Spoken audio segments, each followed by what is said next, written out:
नमस्कार दोस्तों, भी एक्टिव ज्ञान यूट्यूब चैनल में आपका दिल से स्वागत है। ये भगवत कथा में आगे बढ़ते हुए जानेंगे श्री कृष्ण और गोपियों का संवाद।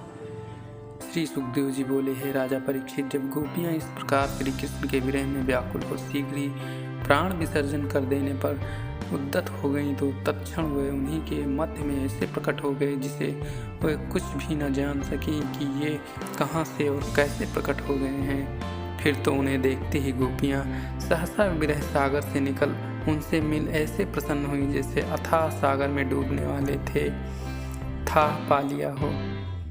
गोपियां कृष्ण के चारों ओर घेर कर खड़ी हो गईं। कृष्ण जी उन्हें साथ ले यमुना तट पर आए। यमुना तट पर शरद की चांदनी छिटकी हुई थी। अंधकार का कहीं लेस मात्र भी न था। पूर्णतः सुंदर प्रकाश फैला हुआ था। तट पर बालुका के कणों का सुंदर श्वेत बिछौना था, जिसके समीप ही यमुना अपनी शुभ तरंगों के कल कल कर बह रही थी।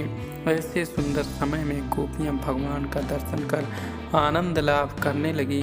सत्संग की सबने अपूर्व चर्चा की। गोपियों ने भगवान से भजन का वास्तविक मर्म पूछा। श्री कृष्ण जी ने कहा, विश्वास पूर्वक किया हुआ भजन उत्तम है। विश्वास ही भगवान है, उसी में उनका वास है। जो अपने को भजता है लोग इसी को भजते हैं। ऐसा ही भक्त और भगवान के भजन का साम्य है। भगवान के भक्त चार प्रकार के होते हैं। एक तो वो जो अपनी आत्मा में ही भगवान को स्मरण करते हैं। दूसरे वे भगवान को भजते हुए कुछ चाहते नहीं। तीसरे वो जो पराये के उपकार को न मान आकृति ही रहते हैं। और चौथे गुरुद्रोही। परंतु यदि तुम लोगों का लक्ष्य मुझ पर हो तो मैं इनमें से कोई भी नहीं हूँ, क्योंकि जो प्राणी मेरा भजन करता है उसको अपनी ओर लगाने के लिए मैं नहीं भजता, किंतु जब वो तुम लोगों की तरह सर्वभाव से त्याग कर एक मुझ में ही अपना मन जोड़ देता है, तब मैं भी उससे विलग नहीं होता। पहले तुम लोगों ने ध्यान से मुझे नहीं देखा, अन्यथा मैं तो तुम्हारे ही पास था।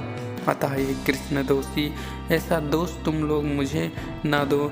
मैंने तो तुम्हारे प्रेम की एक सहज परीक्षा ली थी। हे गोपियों, तुम निर्दोष हो। तुम्हारे उपकार का बदला मैं किसी प्रकार भी नहीं दे सकता, क्योंकि तुम लोगों ने ग्रह रूप बंधनों को काट कर मेरी उपासना की है।